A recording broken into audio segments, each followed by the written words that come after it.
What do you know about that basement? Well, let me think. Nothing? Come on, Jake, for Christ's sake. Strain that little boxer brain. You must know something. I've come to get O'Leary several times, but they always make me wait in the dining room.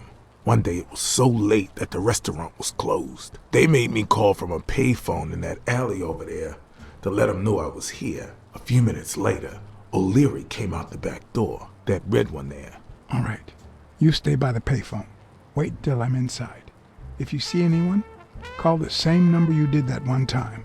Let it ring twice and hang up. Got it? Screw you! A promising night indeed.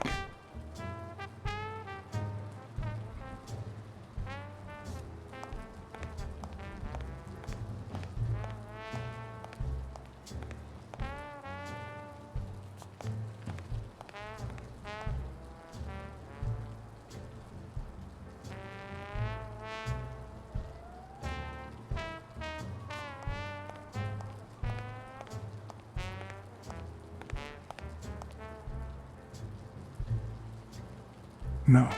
The plan will only work if O'Leary doesn't know I've been here.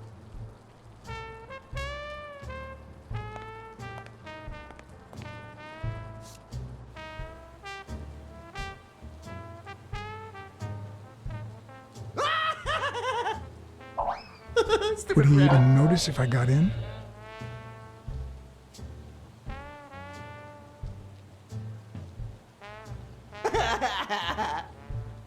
I'm guessing it lights up when they ring at the main door.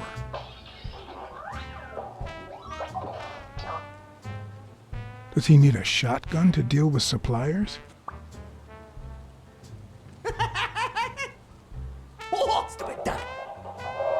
Maybe it leads to the basement.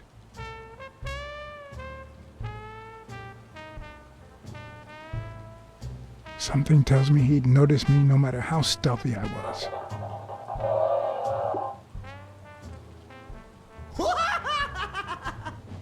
Stupid duck!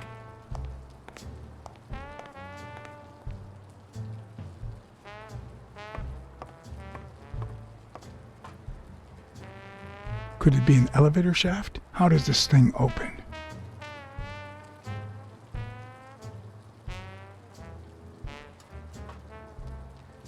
If only I could reach that box.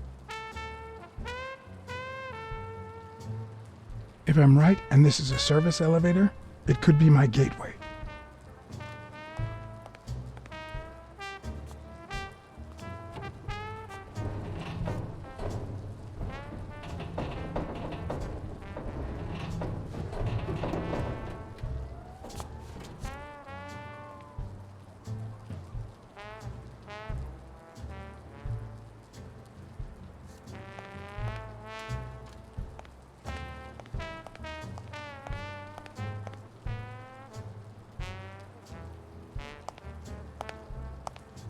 What happened? Should we run for it? Do I look like I'm in a hurry?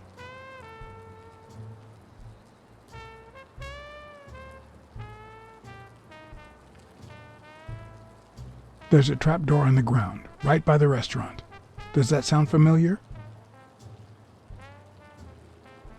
Huh? The restaurant or the trapdoor? Okay. Forget it. Are you done? What do you think? There's a guy watching TV inside the restaurant. A red panda, I think. Doesn't ring a bell. I don't recall any panda waiters. What's taking you so long? You want to switch places? From the back door, I can see a hall that might lead to the basement. Does that sound familiar? O'Leary sometimes comes from a hallway, but who knows if it's that one?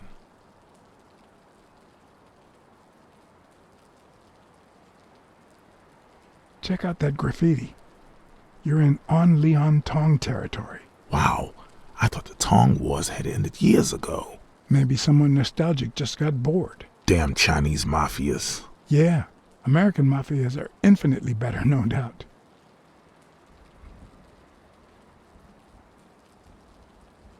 I need your brute force, Jake. What's wrong? Is the little kitten too, And your silence.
There are questions we only ask ourselves when it's far too late.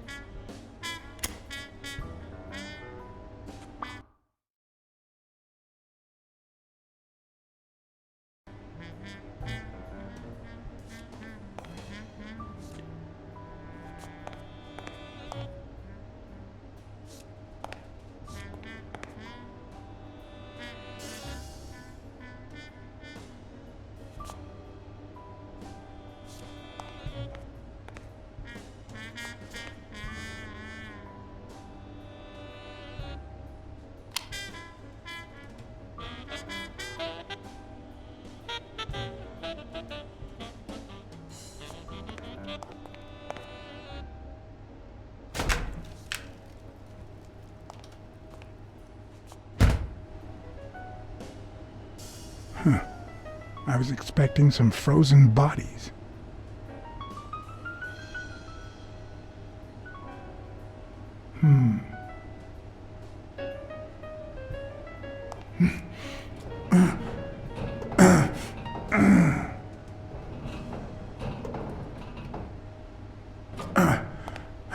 It won't budge.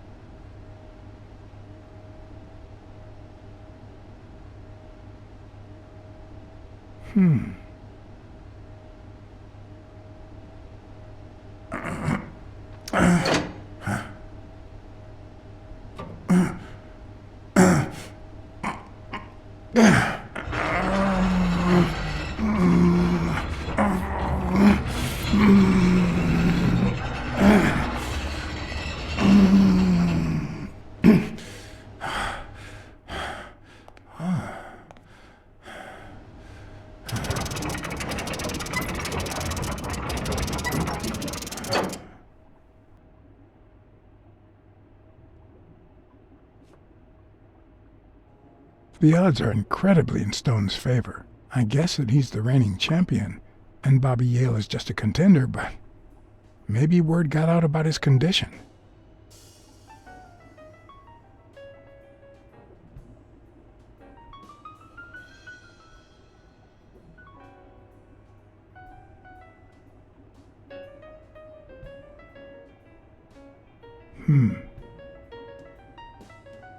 There's one on each table, except this one.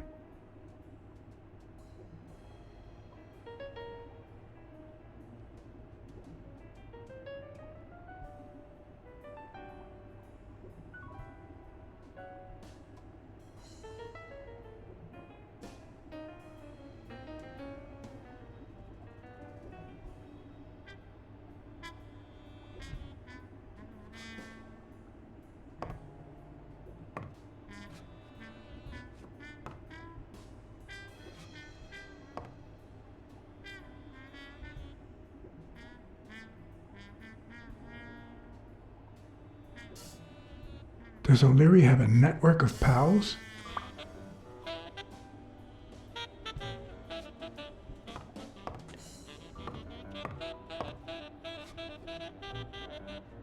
wow. I didn't realize you could place so many bets on a single baseball game.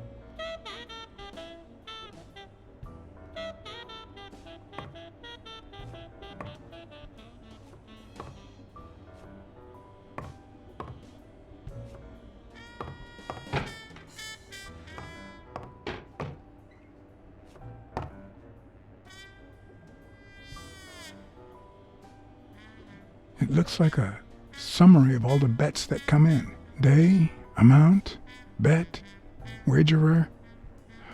Wait a minute. Did O'Leary himself bet $5 grand on Yale?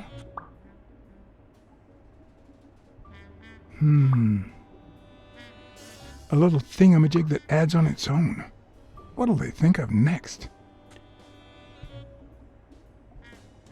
16 days until the fight.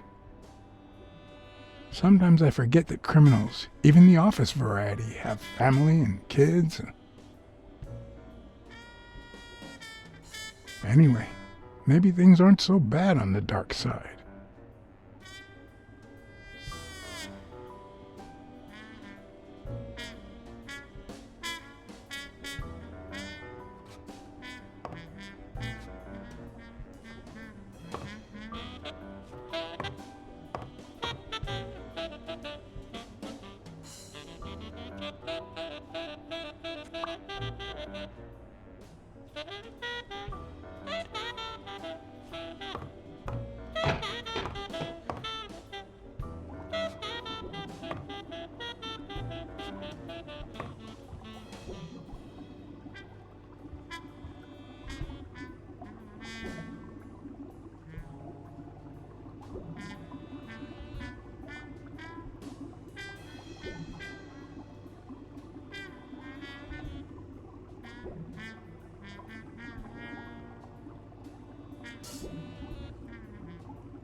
Could that be Ireland?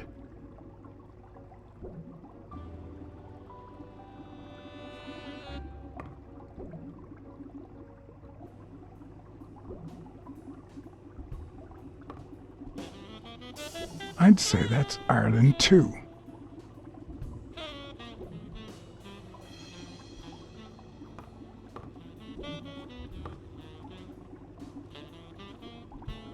A Crossler? The good news is, I don't need lockpicks to open it. The bad news, I didn't bring explosives.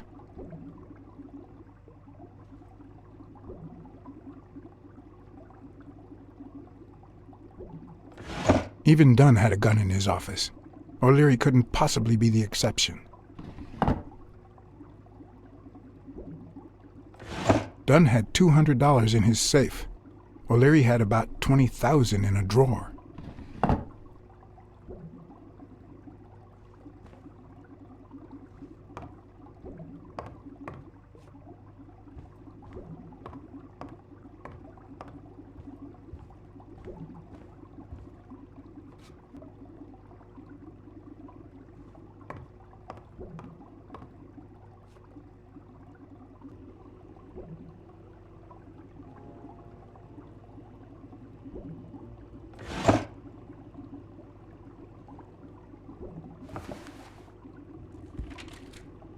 Limited edition copy 2 of 3.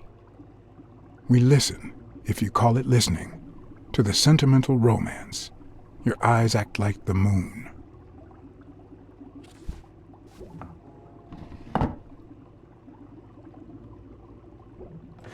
If they're not together anymore, why does O'Leary keep so many pictures of romantic moments with Helen Moore?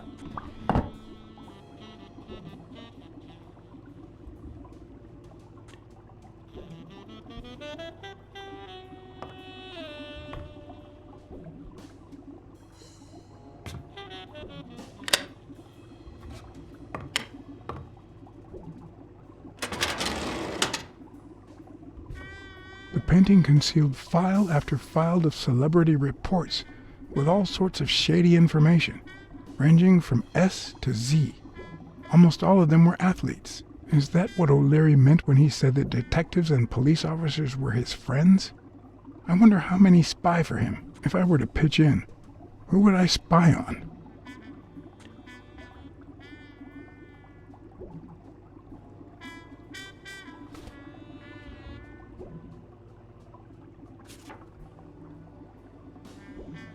In Bobby Yale's folder, all I found was a log of his incredible stats as an aspiring champion. 20 victories, 16 by knockout. Although, at the end of the report, someone had underlined one word several times: untouchable.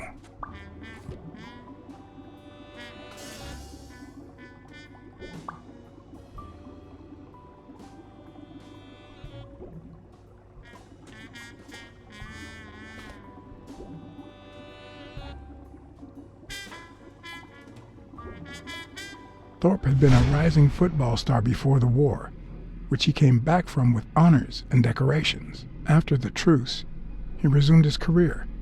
He won 3 season trophies and a couple of MVP awards. He retired after an accident that left him paralyzed from the waist down. He started his own sports advertising agency 4 years ago, but according to the files, O'Leary hadn't even tried to corrupt him.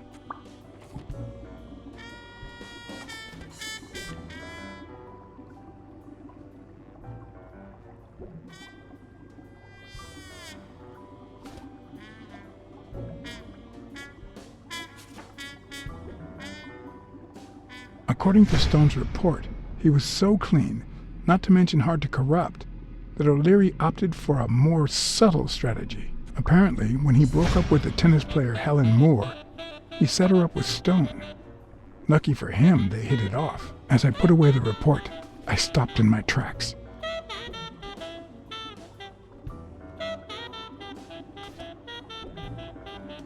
Did I really want to risk knowing what O'Leary had on my good friend, the incorruptible police commissioner? To be honest, if Smirnov had anything to hide, I'd rather not know about it.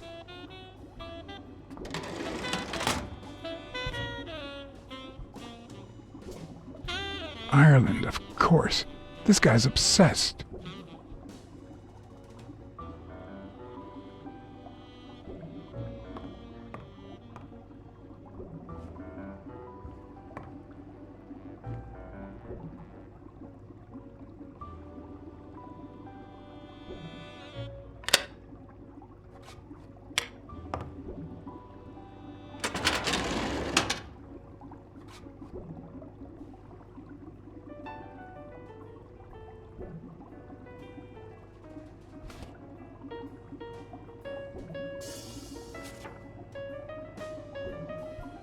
Strange as it may seem, the reports revealed that O'Leary had hired Jake as a bodyguard precisely because he was absolutely clean.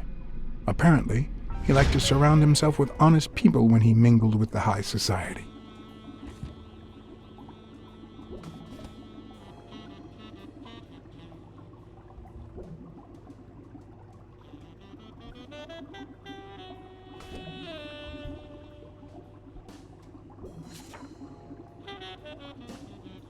Helen Moore's file was, by far, one of the juiciest. She had been just a run-of-the-mill tennis player until O'Leary launched her career by rigging enough games to help her climb the ranking. However, O'Leary hadn't fixed any of her games in over a year. In spite of that, she remained undefeated. Be as it may, it was clear that O'Leary had enough information to ruin her career.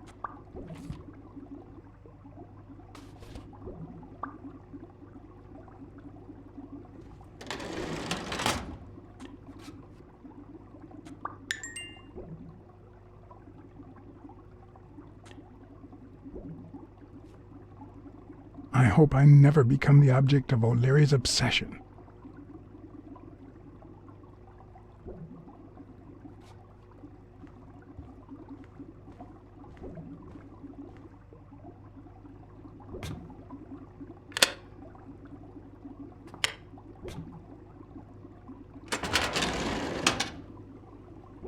Luckily or not, files N through R included no one that I could somehow connect to the case.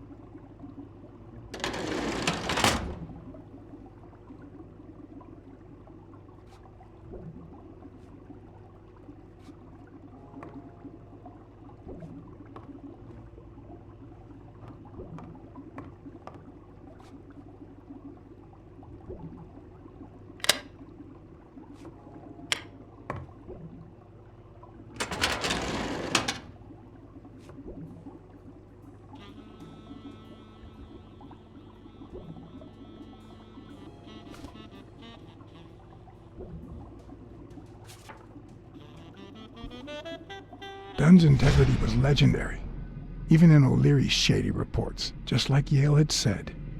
Dunn had kicked one of O'Leary's men out of the gym when he found him snooping around.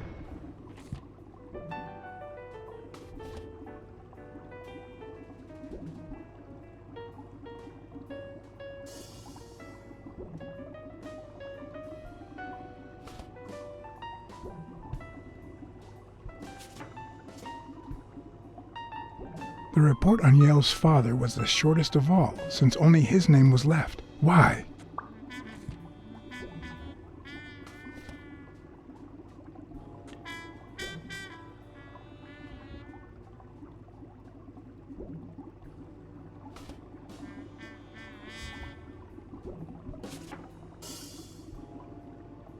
Cassidy's report was possibly the longest among all of O'Leary's files. Apparently, their rivalry went way back. So much so that they spied on each other in the most unthinkable ways. At least I was able to confirm what Yale had told me. Cassidy had threatened Dunn after he refused to join the managers' union.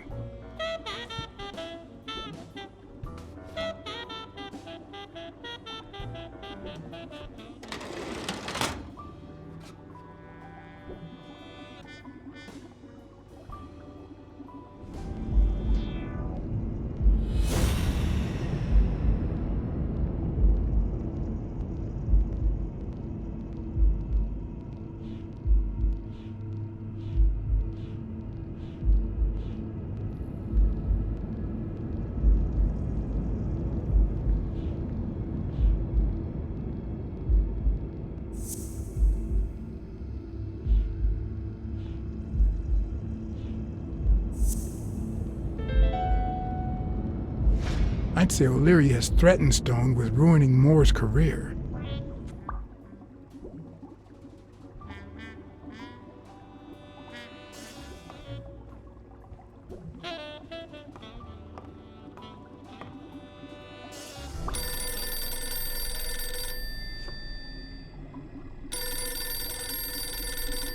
Jake. Someone was coming. Are we or are we not exemplary workers, Jimmy? Here it is, middle of the night.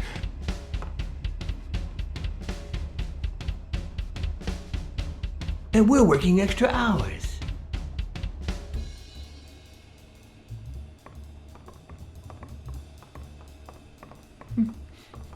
Hey, Jimmy, what do you think about that? I think he's scared stiff, Desmond. Why's that, Jimmy? We're giving you the red carpet treatment. We even let you in the boss's office. You're one lucky fellow. You can't say I don't treat you well, Jimmy.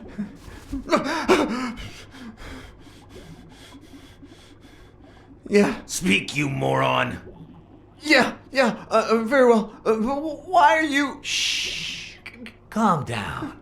How long have you worked for me, Jimmy? 3 months. 3 months. Oh, yeah. I hired you right after your cousin Martin died. I need your opinion. How would you punish someone for ruining an innocent man's life with a hit and run, Jimmy? I don't know. And tell me, what about you, Wilson?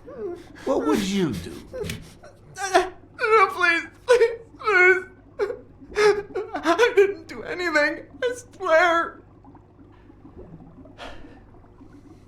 He was a good guy. Of course, you already knew that. You knew him better than me, right? He was my cousin. That's why I hired you, Jimmy. You see, Martin was a dear friend. And his widow said you were a nice kid. That you do a good job and you needed the money.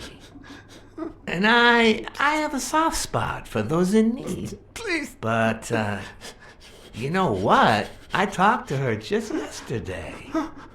She told us you did some naughty things to her with that gun, Jimmy. No. That's no way to treat a widow, is it?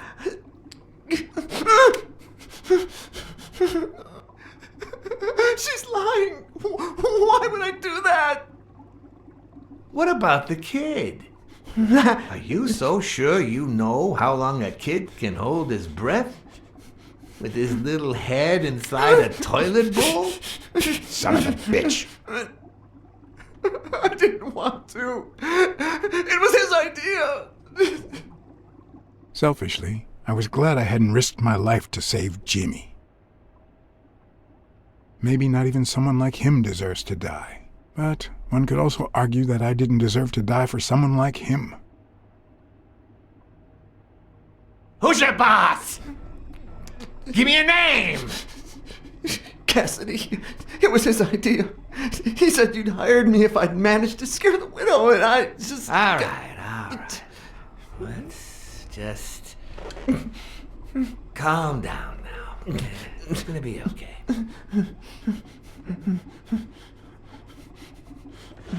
There are two sacred principles that rule my life.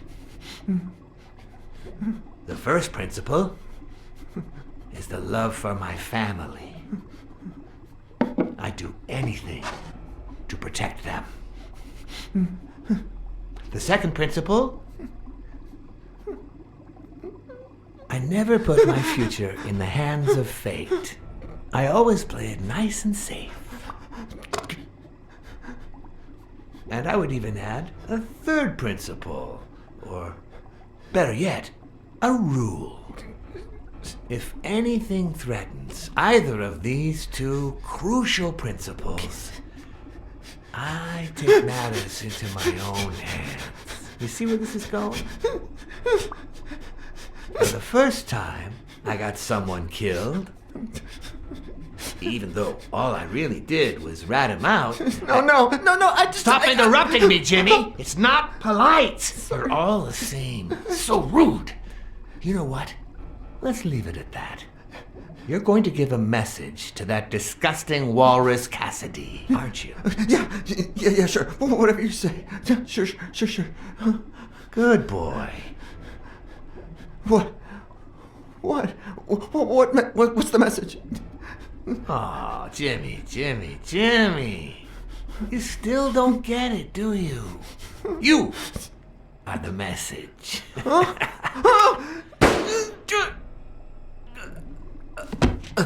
Come on. Wrap him up. Make sure Cassidy gets the message for breakfast, will you? I hope he chokes on it. Got it.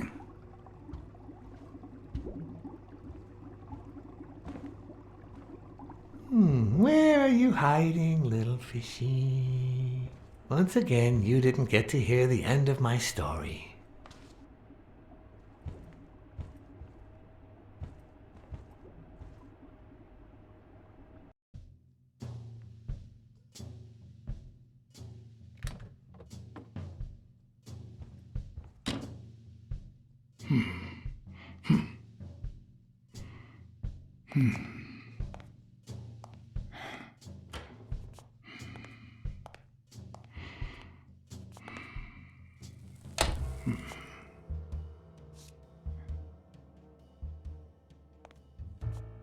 What? Just where do you think you're going, putty cat?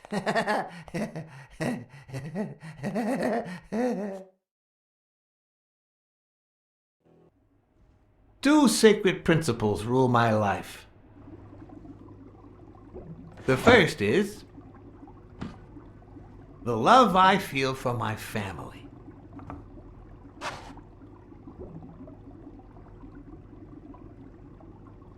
The second,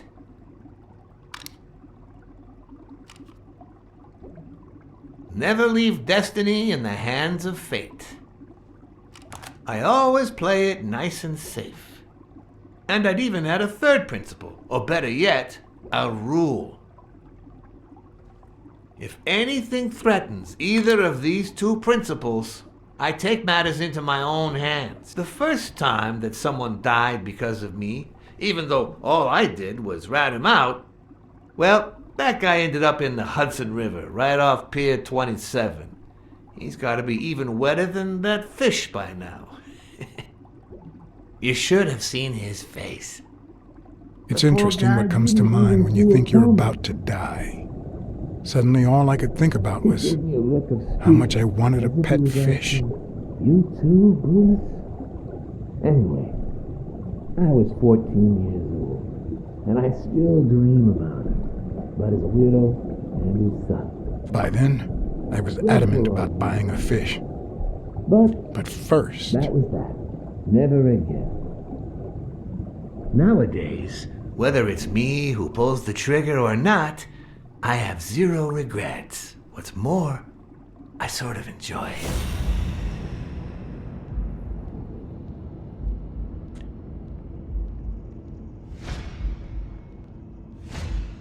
In case anyone had any doubts about who's the boss around here, I'll put my dirty feet on his luxurious table to prove that all of this is mine.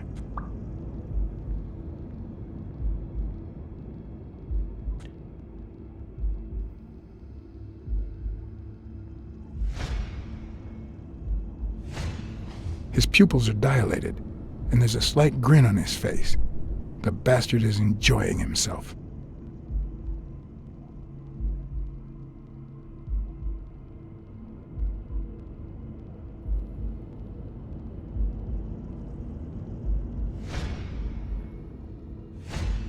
The guy never hesitates to pull the trigger. Even if I hadn't seen what he did to Jimmy, I'd know he's not bluffing.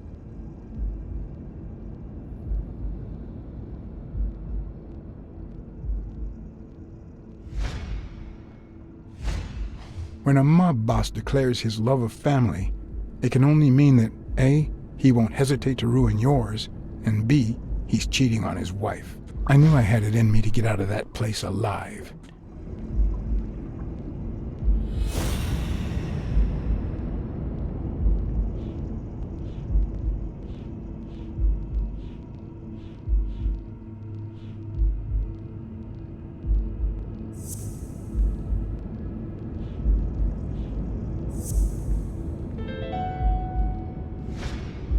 No.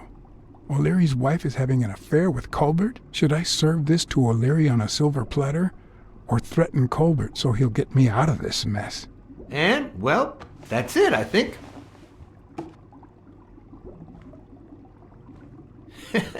You know, Blacksad, I've never made it this far. Congratulations, you're going in style. I didn't want to interrupt you because I respect you and your word. Colbert told me to come here. What? Me? No way! You did what? Colbert? When? Well,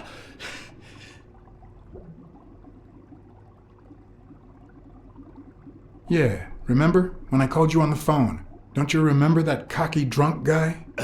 no.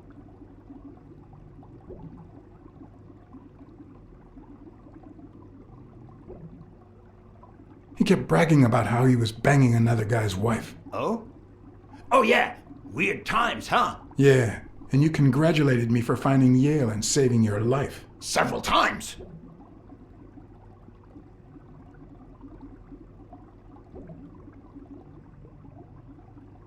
Then I asked you if O'Leary would thank me somehow. And I thought it was a very reasonable assumption. And then you told me to come here to ask the boss himself. Yeah.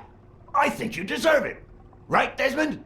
Oh, Blacksad, Blacksad, Blacksad.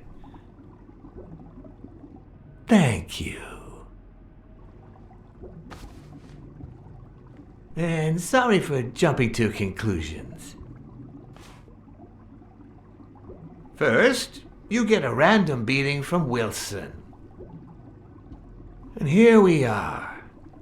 When you shared what you'd found in Yale's apartment, well, it made me sort of want to trust you. But as you well know, you can't trust anyone in this world. Take it. It's only fair.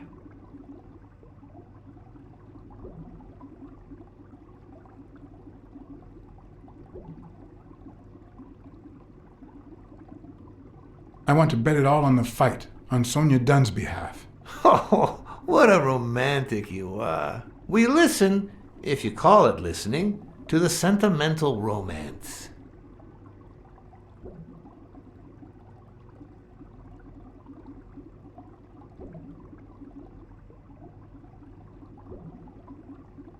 I guess, if you say so. Same difference. Anyway, go ahead. Place your bet. I bet it all on Yale.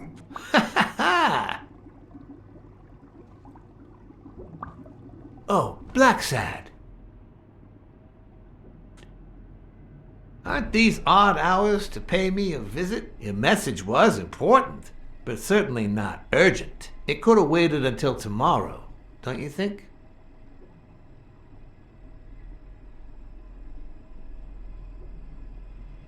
Is it that late?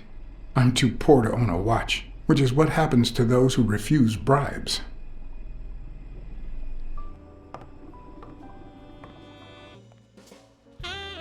I wish I was a noir fiction writer. At this very moment, I could write a couple of pointed, ironic remarks for the narrator to recount what I just lived through. The dark, crooked alleys of New York reminded me of the state of my own soul.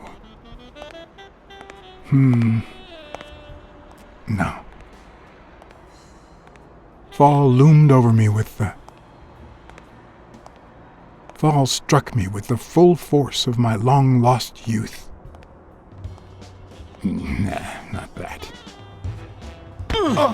Fall descended over me with the full weight of a guilty conscience. God, that's worse.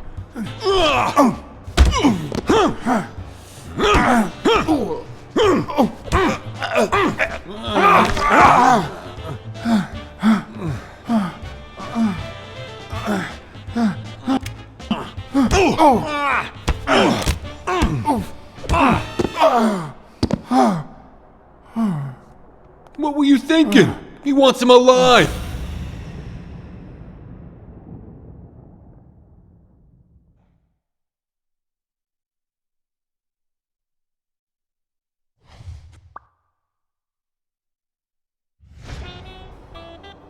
I felt fall seep through my bones like the pain of a good beating. Mediocre, but appropriate.